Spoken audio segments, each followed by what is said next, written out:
మన పార్టీలో చేరే టైంలో. అన్నా మరి అవతల కాంగ్రెస్ వాళ్ళు రేవంత్ రెడ్డి బంపర్ ఆఫర్లు ఇస్తాడు నీకు, నిన్ను వస్తే వెంటనే నీకు క్యాబినెట్ ర్యాంక్ ఇస్తా అంటున్నాడు, వస్తే వెంటనే నిన్ను టీఎస్పీఎస్సీ చైర్మన్ చేస్తా అంటున్నాడు, నువ్వు రాగానే అవసరమైతే పార్లమెంట్ టికెట్ ఇస్తా అంటున్నాడు.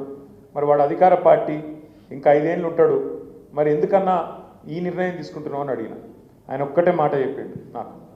ఆయన అన్నది ఏంటి అంటే, అన్న నాకు అధికారం కాదన్న ఇంపార్టెంటు, నేను నిజంగా చెప్తున్నా, సిన్సియర్గా చెప్తున్నా. సరే గతం గతహ, నేను ఆనాడు బహుజనవాదం ఎత్తుకొని నేను బయలుదేరిన, ఇప్పుడు కూడా నేను బహుజనవాదంలో ఖచ్చితంగా ఉంటా, ఖచ్చితంగా రేపు కూడా ఉంటా. కానీ బహుజనులకు కూడా న్యాయం చేయగలిగిన నాయకత్వ సత్తా ఖచ్చితంగా టీఆర్ఎస్ పార్టీకి ఉంది, కేసీఆర్కి ఉందని నమ్ముతున్నా. అందుకే నేను వస్తున్నా, అధికార పార్టీ పిలుస్తున్నా, అది వదులుకొని నీ దగ్గరకు వస్తున్నా అంటే, నేను వారికి ఇచ్చిన మాట కూడా ఏంటంటే, అన్న నీలాంటి నాయకుడు ఉండాలి, తప్పకుండా నిన్ను చట్టసభలకు పంపే ప్రయత్నం బలంగా పార్టీ చేస్తుందని చెప్పి